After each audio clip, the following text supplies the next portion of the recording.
မင်္ဂလာပါရှင်ကျွန်တော်တို့ကတော့စိတ်မမြင်လာတဲ့လေးမာလောက်ရှင်များဖြစ်ပါတယ်ကျွန်တော်နာမည်ကတော့မောရလောက်စစ်ပဲဖြစ်ပါတယ်ကျွန်တော်ကတော့ရှင်နေလောက်စစ်ပါဒီနေ့ကျွန်တော်တို့ကပေးပြီးတစ်ချက်ချင်းရဲ့ကောင်းကျိုးလေးချက်ကိုပြပြပေးပါမှာဖြစ်ပါတယ်ရှင်ဟုတ်ကဲ့ပါပေးပြီးတစ်ချက်ချင်းကောင်းကျိုးလေးချက်ထဲမှာပထမအဆုံးတစ်ချက်ကိုညှဝေပေးမှာပဲဖြစ်ပါတယ်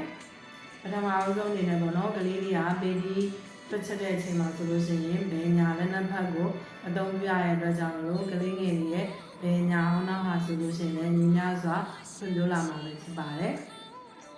ကလေးငယ်တွေကပေးပြီးတော့ချက်တဲ့အချိန်မှာမျက်စိနားလက်ပါးစပ်အုံနောက်စသည်တို့ကိုတပြိုင်နက်တည်းအသုံးပြရတာဖြစ်တဲ့အတွက်ကြောင့်လို့ကလေးငယ်တွေရဲ့အာရုံစူးစိုင်းနိုင်စွမ်းဘုံပေါ်နိုင်စွမ်းမမိနိုင်စွမ်းတွေဆိုလို့ရှိရင်တိုးတက်လာမှာအမှန်ပဲဖြစ်ပါတယ်ဟုတ်ကဲ့နောက်ထပ်ကတော့ကစားချိန်မှာတလက်ကရွှေရှင်သာကစားနိုင်ခြင်းဖြင့်ဖာလုတ်ချိန်မှာလည်းအာရုံစူးစိုက်မှုကိုပို့ပြီးတော့မှကောင်းမွန်လာမှာဖြစ်ပါတယ်ရှင်နောက်ဆုံးချက်အနေနဲ့ကတော့ကလေးငယ်တွေရဲ့တစ်ချက်နိုင်မှုဆိုင်ရေးကိုပုံမှန်ထက်အဆ20မြင့်မှာပြင်ပါပဲဖြစ်ပါတယ်ရှင်။ဒါကြောင့်ကလေးငယ်တွေအုံနောက်ငယ်ရေးဖွံ့ဖြိုးပြီးတော့ကြတော့တရားတစ်ချက်မှုဆိုင်ရေးတိုးတက်လာဖို့အတွက်စိတ်မောမှာတည်ပြီးပြချလာပြီးတော့တက်ဖို့အတွက်ကိုဖိတ်ခေါ်လိုက်ပါတယ်ရှင်။အားလုံးကိုကျေးဇူးတင်ပါတယ်ရှင်။